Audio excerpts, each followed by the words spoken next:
You are listening to WBHM Digital Broadcasting, the best in paranormal talk, only on Paranormal Experience Radio, broadcasting live out of Birmingham, Alabama.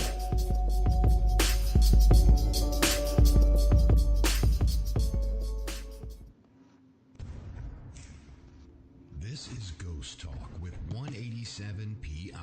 Sit back and prepare yourselves for an adventure into the paranormal world with host Shelly Robertson and 187 PI research team. Ghost Talk is broadcasting live from Ohio's most haunted jail.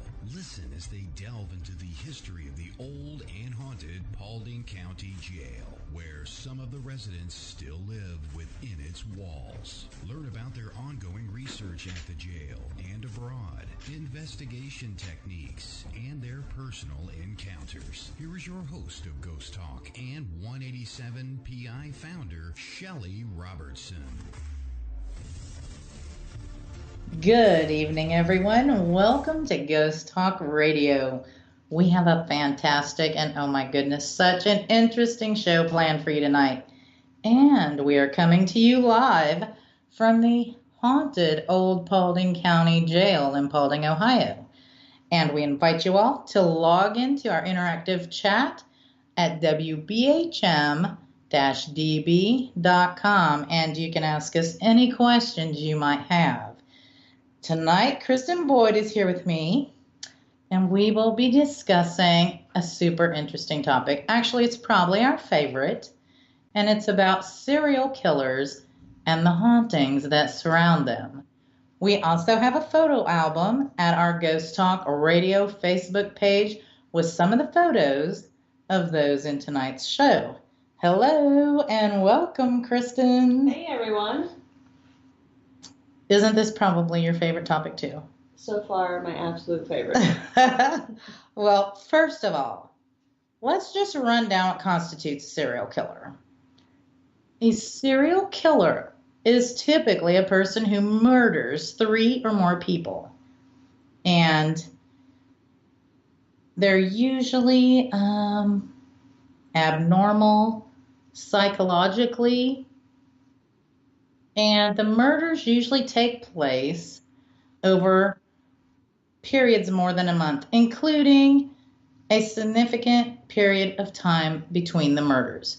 Now, different authorities apply different criteria when designated serial killers.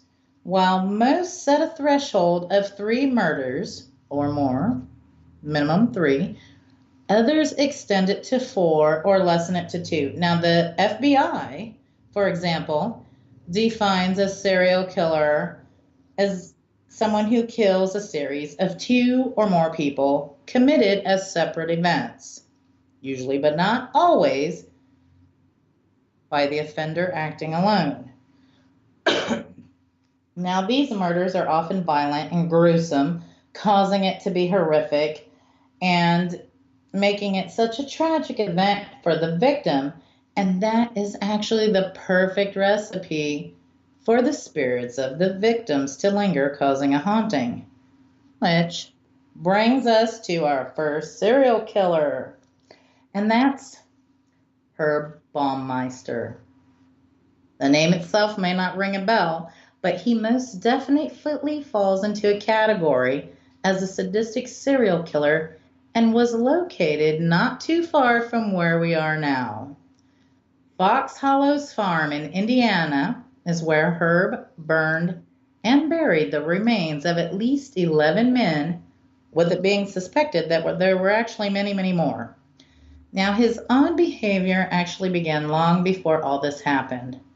Herb, as a child, displayed many different abnormal behaviors. They ranged from playing with dead animals to torturing live ones. And that is usually, folks, the precursor to serial killers in most of the instances. Now, by the time he reached his teens, he had been admitted by his parents for a psychiatric evaluation and was diagnosed with having schizophrenia. However, his parents did little in the attempt to treat his illness. Later in life, in 1970, he was again admitted into a ward, but released just 2 short months later. He was actually able to build a somewhat normal life after that. He got married in 1971. He had 3 children. He was also the founder of the Save-A-Lot grocery store chain in Indianapolis, Indiana, and that happened in 1988. That allowed him and his family to move out to an 18-acre estate called Fox Hollow Farms, which is where his family really began to notice something was not quite right with him. Now, beginning in the 1990s, there was a time frame of mysterious vanishings of gay men within the Indianapolis area, all of which, and by the way, I live in Indianapolis, all of which were the same height, weight, and general appearance. All these men followed the same patterns, and that led authorities to believe that a serial killer was on the loose. Eventually, evidence pointed to Herb, and in 1996, Herb's wife allowed the police to investigate the estate. Herb himself had fled to Canada at this point to commit suicide before he was caught by authorities. Their son told the authorities that they had found a skull on the property, but Herb had dismissed him, explaining that it was part of his grandfather's medical model collection. But when authorities went to where the son had seen the skull, the area had been scorched. Upon further investigation, they ended up digging up more human remains along with a rusty pair of handcuffs. In total, get this, folks, in total, 5,500 bones and bone fragments were collected from that area alone. But there was more located in a compost site on their property as well. The family left the property and it eventually sold to Rob and Vicki Graves in 2009, with them fully knowing of the gruesome history behind it. It was not long before it became apparent that something strange was lurking within and around the home. First, incredibly realistic nightmares in which something was chasing them began. They would have electrical appliances often unplug themselves when no one is around, or they would malfunction and turn off and on their own. Sometimes they would even continue running even after they were unplugged. Then there were unexplained knocks on the walls, floors, and doors at night, including one night with a knock on the bedroom door so forceful that the door rattled in its frame. Other frightening incidences began occurring as well. People living on the estate found themselves being poked, pushed, and prodded by something unseen. Pots and pans and furniture would move on their own, and there were frequent occurrences of hearing disembodied voices come from what seemed like nowhere. There has also been an apparition of a man in a red t-shirt that had no legs seen wandering the property. Wow. I know, right? It was soon discovered in that area that this figure kept being seen at. His human remains were buried in the dirt where they would see this. As soon as the bone fragments were removed, the man in the red t-shirt was never seen again. So his spirit finally laid to rest, I guess, after they found him. People claim that Herb is still around as well, more than likely being the spirit that causes so much of the chaos that takes place within the estate. EVPs have been recorded with several different voices being apparent, one which may even be Herb himself. Which brings us to who next? One of my favorites, Kristen? One of the favorites and probably one of the most popular Yes. would be Ted Bundy.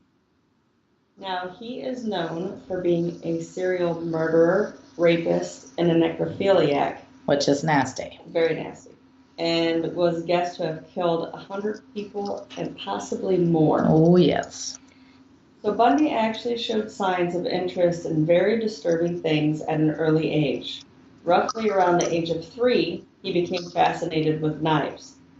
Then, by his teenage years, an even darker side began to emerge.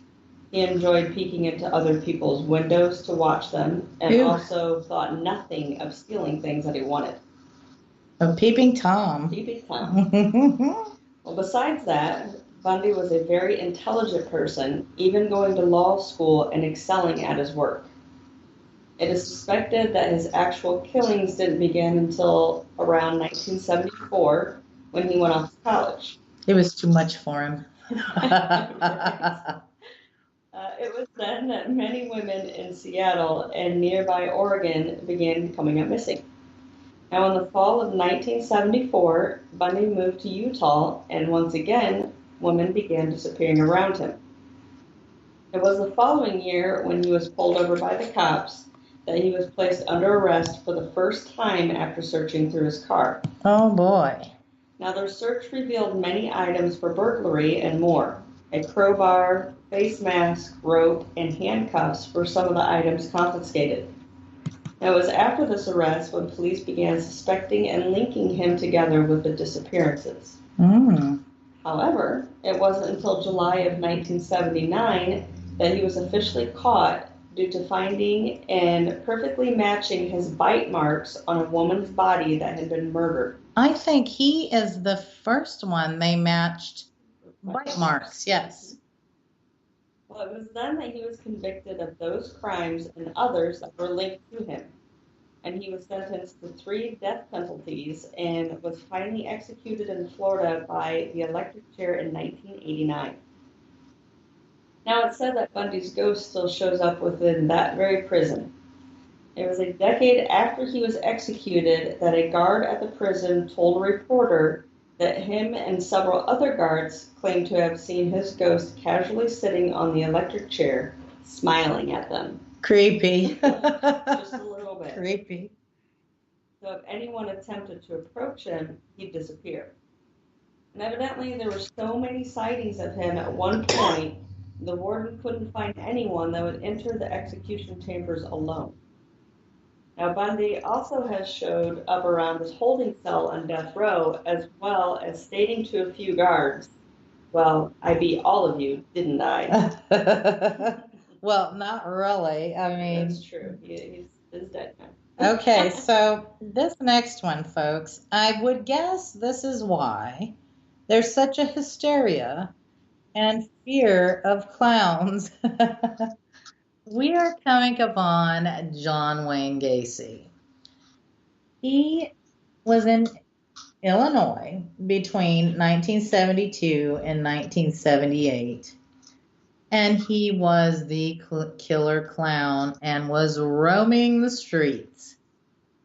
He dressed up as a friendly-faced clown known as either Pogo or Patches the Clown, and he lured children to come home with him, preferably young boys. He went on to rape and murder 33 young boys and young men. His victims were usually induced to his address by force or deception. I know he would give some of the poor kids odd jobs to lure them in and pay them some money. And all but one were murdered by asphyxiation or strangulation with a makeshift tourniquet. His first victim, however, was stabbed to death. Now, Gacy himself had an abusive childhood, and he struggled with his sexuality. Over the years, he exhibited tendencies toward sadism, which ended up resulting in several encounters with the law in the 1960s. Now, in 1968, his conviction for sexually assaulting a teenage boy, he was confined in the Iowa State Men's Reformatory and forced to go and have a psychological evaluation. Now, after his release in 1970, while he was still on parole, He was yet again arrested for sexual assault, but the charge was later dropped. After all this,